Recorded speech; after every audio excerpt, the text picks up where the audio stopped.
Pada suatu hari ada seorang janda bernama Mbok Randa. Ia hidup sebatang kara. Mbok Randa memang sudah lama menginginkan anak untuk menemani hidupnya. Suatu hari muncullah seorang raksasa. Dia mengetahui keinginan Mbok Randa dan berjanji untuk mewujudkannya. Raksasa itu memberikan biji mentimun kepada Mbok Randa. Raksasa itu menyuruh Mbok Randa menanam biji mentimun itu. Kelak dia akan menemukan sesosok bayi di dalamnya.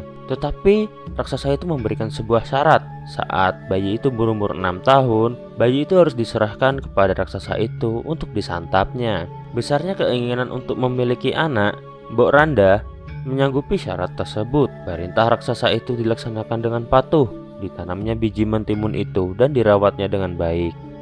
Saat dipetik dan dibelah, terdapat sesosok bayi mungil di dalamnya. Mbok Randa lantas merawat bayi itu yang diberi nama Timun Mas. Bayi itu dirawat dengan penuh kasih sayang. Bayi itu tumbuh menjadi anak yang cantik. 6 tahun sudah berlalu. Timun Mas sudah tumbuh menjadi anak yang cantik. Mbok Randa sangat menyayanginya. Namun kebahagiaannya terusik dengan kedatangan raksasa yang menagih janjinya.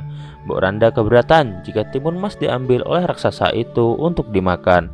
Ia pun memutar otak, kemudian meminta raksasa untuk bersabar hingga 2 tahun lagi. Mbok Randa beralasan tubuh Timun Mas masih terlalu kecil sehingga tidak enak untuk dimakan. Ternyata raksasa itu menyetujuinya. Setelah itu Mbok Randa akhirnya pergi menemui seorang petapa. Dia menceritakan permasalahan yang dihadapinya dan meminta bantuan petapa itu. Sang petapa memberi beberapa bungkusan berisi biji mentimun, jarum, garam, dan terasi kepada Mbok Randa. Benda-benda itu nantinya bisa untuk menangkal kejahatan raksasa tersebut. 2 tahun kemudian, raksasa itu kembali datang menagih janji. Mbok Randa langsung menyuruh Timun Mas lari sambil membawa bungkusan pemberian dari petapa sakti. Raksasa itu pun mengejarnya. Timun Mas yang sudah kelelahan lantas mengeluarkan bungkusan berisi biji mentimun. Ajaib! Pohon mentimun dengan ukuran-ukuran raksasa tiba-tiba tumbuh dan melilit tubuh raksasa itu. Kesempatan itu dimanfaatkan oleh Timun Mas untuk lari. Namun beberapa saat kemudian raksasa itu mampu membebaskan diri dan mengejar Timun Mas. Jarak keduanya semakin dekat. Timun Mas mengambil bungkusan berisi jarum dan menyebarkannya.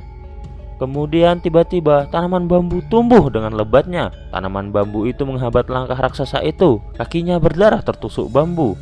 Namun raksasa itu enggan menyerah. Meski terluka, dia masih terus mengejar gadis cilik itu. Timun Mas mengambil bungkusan ketiga. Disebarnya garam pemberian petapa sakti itu. Tiba-tiba tanah di belakangnya menjadi lautan. Namun raksasa itu ternyata masih bisa menyeberangi lautan tersebut. Dia kembali mengejar Timun Mas yang tertinggal dan hanya memiliki satu senjata. Akhirnya Timun Mas mengeluarkan bungkusan terakhirnya. Disebarnya terasi dalam bungkusan itu yang kemudian menjadi lautan lumpur. Ternyata raksasa itu tidak mampu melintasinya dan tenggelam di dalamnya. Timun Mas kemudian kembali pulang dan hidup bahagia dengan Mbok Randa.